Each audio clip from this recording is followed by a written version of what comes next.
Over the last number of years, some terms have come to the fore in social media and in other media platforms as well that maybe 20 or 30 years ago or 10 or even 5 years ago or maybe even a couple of years ago would have been unknown to the majority of people. And one of those terms is the term woke.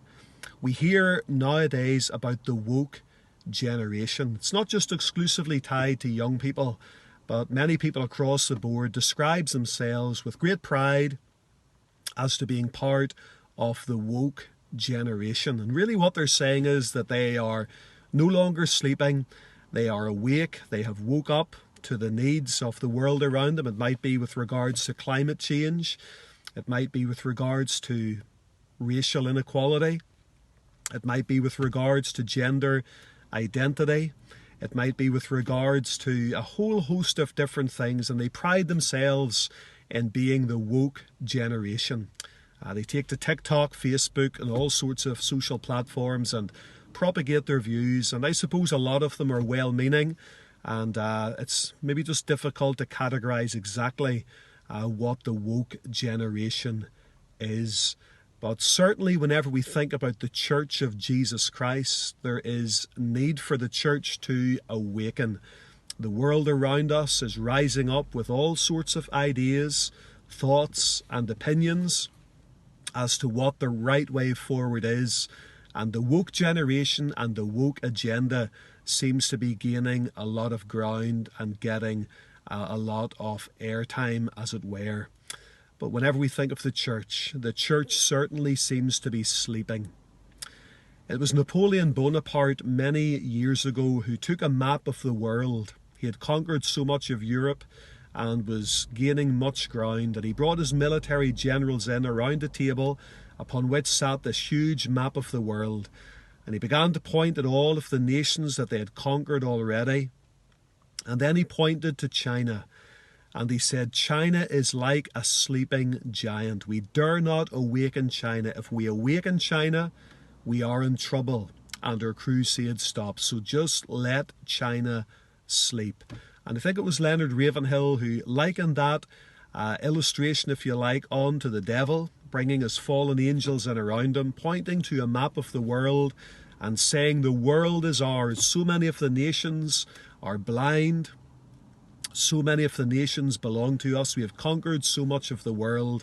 And then he pointed to the church and he said, we dare not awaken the church.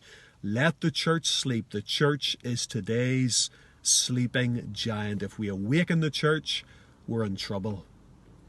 And in many respects, the church needs to be woken up, not woke in the sense of the agenda that's going on in the world around us, but the church needs to arise, the church needs to waken up, for the church certainly is sleeping. Hell burns while the church sleeps.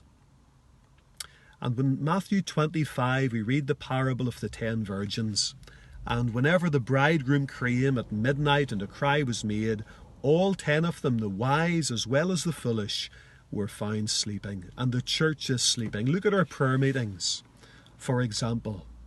Look at the prayer meeting in your church. Maybe you don't have any interest in going to it yourself. Or if you go along to the prayer meeting, it's dry, there's a lack of urgency. Does your church have an outreach team? If so, how many are on it? It just shows us that the church is sleeping. Abortion laws are being pushed through. Euthanasia laws are being pushed through. Marriage is being redefined.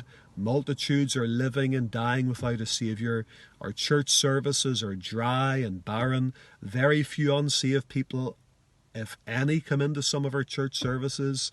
It's been many years in many churches since there's been a soul genuinely converted. If we're honest, night after night, Lord's Day by Lord's Day, the gospel nets are empty.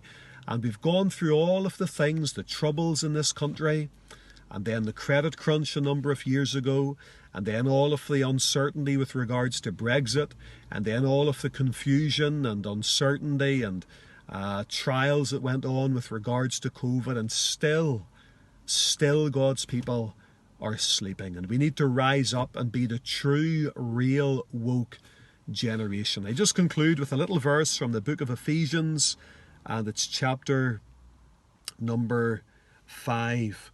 and verse number 14.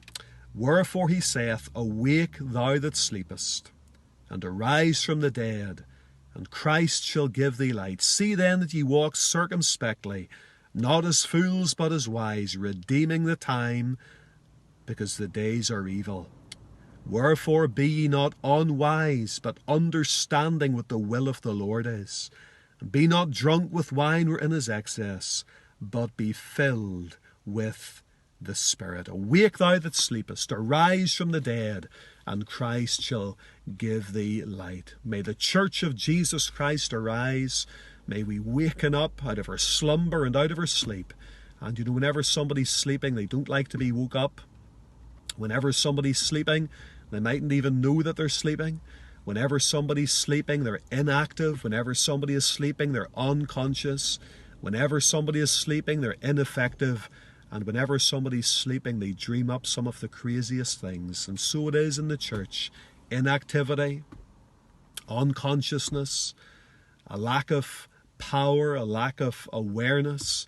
And the church doesn't like to be woke up. And we're certainly dreaming up a lot of weird and wonderful things in these days. May the Church of Jesus Christ waken up and rise up and go through with God and begin to pray, live for God, walk circumspectly, and be filled with the Spirit. Thank you for listening. Went on a few minutes longer than I usually do, but may God bless these thoughts to your hearts. Have a good day. I'm just going in here to do a wee visit in a nursing home, but we'll see you soon, friends, and let's wake up. God bless you.